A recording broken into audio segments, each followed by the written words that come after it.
வணக்கம். இன்றைய முக்கிய செய்திகள். நாளை வாக்குப்பதிவு நடைபெறவுள்ள நிலையில் வாக்கு எண்ணும் மையங்களுக்கு 24 மணி நேரமும் மின்சாரம் வழங்கப்படும் என்று மின்வாரிய தலைவர் ராதாகிருஷ்ணன் அவர்கள் தகவல் தெரிவித்துள்ளார். அங்கீகரிக்கப்படாத ORS-ஐ விற்பனை செய்தால் கடும் நடவடிக்கை எடுக்கப்படும் என்று தெரிவிக்கப்பட்டுள்ளது. வணிக சிலிண்டரின் விலை உயர்வால் வருகின்ற 5ஆம் தேதி முதல் சென்னையில் ஹோட்டல்கள் மற்றும் PG வாடகை அதிகரிக்கப்பட்டுள்ளதாக தெரிவிக்கப்பட்டுள்ளது. தமிழ்நாட்டில் கோடைகால பருவமழை இதுவரை இயல்பை விட 33% குறைவாக பெய்துள்ளது என்று வானிலை ஆய்வு மையம் தகவல் தெரிவித்துள்ளது. கள்ளக்குறிச்சியில் கடும் வெப்ப அலையால் ஹீட் ஸ்ட்ரோக் பாதிப்பு ஏற்படுவோருக்கு சிகிச்சை அளிக்க அரசு மருத்துவக் கல்லூரி மருத்துவமனையில் சிறப்பு வார்டு அமைக்கப்பட்டுள்ளது. MBBS, PDS உள்ளிட்ட மருத்துவ படிப்பிற்கான நீட் தேர்வு இன்று நடைபெற உள்ளது. தமிழகத்தில் இன்று நீலகிரி, கோவை, திருப்பூர், தேனி, திண்டுக்கல் ஆகிய மாவட்டங்களில் ஒரு சில இடங்களில் பலத்த காற்றுடன் கூடிய மழை பெய்ய வாய்ப்புள்ளதாக வானிலை மையம் தகவல் தெரிவித்துள்ளது. அமெரிக்காவுடனான போர் மீண்டும் தொடங்க வாய்ப்புள்ளதாக ஈரான் ராணுவ அதிகாரிகள் தகவல் தெரிவித்துள்ளனர். அமெரிக்க வரி விதிப்பு ஈரான் இஸ்ரேல் போர் நடந்தபோதும் இந்தியாவில் இருந்து கடந்த ஆண்டில் வெளிநாடுகளுக்கு 1,74,000 டன் மஞ்சள் ஏற்றுமதி செய்யப்பட்டுள்ளது.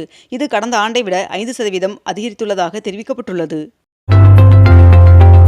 5 மாநில தேர்தல் முடிவுகளை வருகின்ற மே 4ஆம் தேதி உடனுக்குடன் அறிந்து கொள்ள மேற்கண்ட இந்த இணையதள முகவரி வெளியிடப்பட்டுள்ளது. தமிழ்நாடு வணிகர் சங்கங்களின் பேரமைப்பின் சார்பில் திருவாரூரில் வருகின்ற 5ஆம் தேதி வணிகர் தின மாநாடு நடைபெற உள்ளது. தமிழகத்தில் அரசு கலை மற்றும் அறிவியல் கல்லூரிகளில் பணியாற்றி வரும் கௌரவ விரிவுரையாளர்களுக்கு ஏப்ரல் மாத தொகுப்பூதியம் வழங்க 18 கோடி ரூபாய் ஒதுக்கீடு செய்யப்பட்டுள்ளதாக தமிழக அரசு தெரிவித்துள்ளது.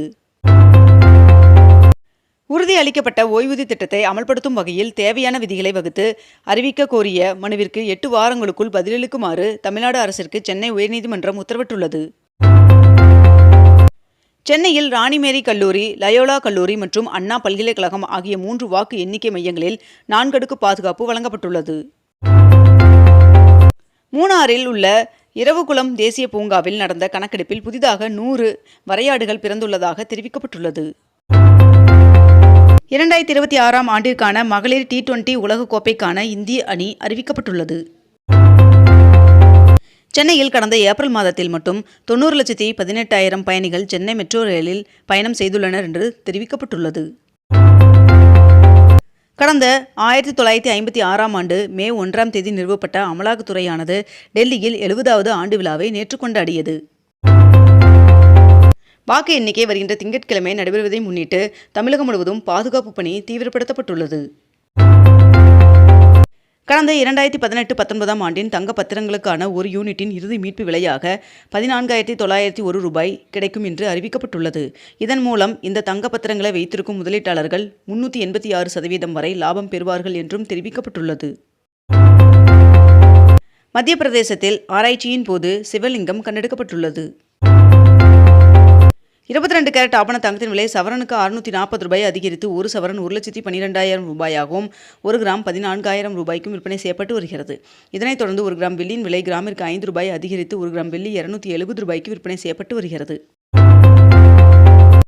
வர்த்தக எரிவாயு சிலிண்டர் விலையை உயர்த்தியதை கண்டித்து கேரளாவில் வருகின்ற 6ஆம் தேதி வேலைநிறுத்தத்தில் ஈடுபடப் போவதாக ஹோட்டல் உரிமையாளர்கள் சங்கம் அறிவித்துள்ளது. தேர்தல் முடிந்துவிட்டதால் தற்போது வணிக கேஸ் சிலிண்டரின் விலையை மத்திய அரசு உயர்த்தியுள்ளது என்று ராகுல் காந்தி அவர்கள் தெரிவித்துள்ளார். வணிக சிலிண்டரின் விலை உயர்வை உடனடியாக திரும்பப் பெற வேண்டும் என்று முதலமைச்சர் மு க ஸ்டாலின் அவர்கள் வலியுறுத்தியுள்ளார். கொடைக்கானலில் இன்றும் நாளையும் தூண்பாறை, குணா குகை மற்றும் பயன்மரக் காடுகள் ஆகிய பகுதிக்கு கட்டணமின்றி செல்லலாம் என்று அறிவிக்கப்பட்டுள்ளது. வர்த்தக சிலிண்டரின் விலை அதிகரிப்பால் உணவுப் பொருட்களின் விலை 10% உயரும் அபாயம் ஏற்பட்டுள்ளதாக தெரிவிக்கப்பட்டுள்ளது. கொடைக்கானலில் அதிகரித்து வரும் சுற்றுலா பயணிகளின் எண்ணிக்கையை கருத்தில் கொண்டு வனத்துறை கட்டுப்பாட்டில் உள்ள பகுதிகளில் வாகனங்களுக்கு மே 3ஆம் தேதி வரை இலவச அனுமதி என்று அம்மாவட்ட நிர்வாகம் அறிவித்துள்ளது. தமிழகத்தில் நீலகிரி, கோவை, திருப்பூர், தேனி, திண்டுக்கல், ஈரோடு ஆகிய மாவட்டங்களில் இன்றும் நாளையும் கனமழை பெய்ய வாய்ப்புள்ளதாக வானிலை மையம் தகவல் தெரிவித்துள்ளது. சென்னையின் குடிநீர் தேவைக்காக சோழவரம் ஏரியில் இருந்து திறக்கப்பட்ட தண்ணீர் புழல் ஏரியை நேற்று வந்தடைந்தது. இந்தியாவில் GST வரி வசூல் கடந்த ஏப்ரல் மாதத்தில் மட்டும் 2,42,000 கோடியை தாண்டியதாக தெரிவிக்கப்பட்டுள்ளது. சென்னையில் வணிக பயன்பாட்டிற்கான கேஸ் சிலிண்டரின் விலை ரூ. 990.50 உயர்ந்து 3237 ரூபாய்க்கு விற்பனை செய்யப்பட்டு வருகிறது. இதனைத் தொடர்ந்து வீட்டு உபயோக சிலிண்டரின் விலையில் எந்தவொரு மாற்றம் இல்லை என்றும் தெரிவிக்கப்பட்டுள்ளது. தமிழகத்தில் சென்னை, திருவள்ளூர், காஞ்சிபுரம், செங்கல்பட்டு ஆகிய மாவட்டங்களில் அடுத்த 5 நாட்களுக்கு கடும் வெப்பம் நிலவும் என்று எச்சரிக்கை விடுக்கப்பட்டுள்ளது. வாக்கு எண்ணிக்கை மையங்களுக்கான பாதுகாப்பு ஏற்பாடுகள் தொடர்பாக தலைமை செயலகத்திலிருந்து காணொலி காட்சி வாயிலாக தமிழக தலைமை தேர்தல் அதிகாரி அர்ச்சனா பட்நாயக் அவர்கள் ஆலோசனை மேற்கொண்டார். கிரெடிட் கார்டு பில் செலுத்த தவறுபவர்களுக்கு கடைசி தேதிக்கு பிறகு 3 நாட்கள் கூடுதலாக அவகாசம் வழங்கும் புதிய விதியை இந்திய ரிசர்வ் வங்கி கொண்டு வந்துள்ளது. இந்தியாவின் எரிசக்தி மாற்றத்திற்கு தமிழ்நாடு முன்மாதிரியாக திகழும் என்று IIT மெட்ராஸ் வெளியிட்ட ஆய்வறிக்கையில் தகவல் வெளியாகியுள்ளது. தமிழ்நாட்டில் மேற்கண்ட இந்த 17 இடங்களில் நேற்று வெயில் சதம் அடித்தது. அதிகபட்சமாக வேலூரில் 108.3 டிகிரி ஃபாரன்ஹீட் வெப்பம் பதிவாகியுள்ளது. 2026-27 கல்வியாண்டிற்கான பொறியியல் மாணவர் சேர்க்கை மே மாதம் 3வது வாரத்தில் தொடங்கும் என்று எதிர்பார்க்கப்படுகிறது. இந்தியாவின் பாதுகாப்பு திறனை அடுத்த கட்டத்திற்கு எடுத்து செல்லும் வகையில் அக்னி 6 ஏவுகணை திட்டத்திற்கு தாங்கள் முழுமையாக தயாராக இருப்பதாக பாதுகாப்பு ஆராய்ச்சி மற்றும் மேம்பாட்டு நிறுவனம் அறிவித்துள்ளது. அதானி குழுமத்தை சேர்ந்த அதானி போர்ட்ஸ் நிறுவனம் 2025-26 ஆண்டின் 4ஆம் காலாண்டில் 3329 கோடி ரூபாய் லாபம் ஈட்டியுள்ளதாக தெரிவிக்கப்பட்டுள்ளது. தமிழகத்தில் வாக்கு எண்ணும் மையத்திற்குள் செல்ல QR கோட் அடையாள அட்டை அவசியம் என்று தேர்தல் ஆணையம் அறிவித்துள்ளது.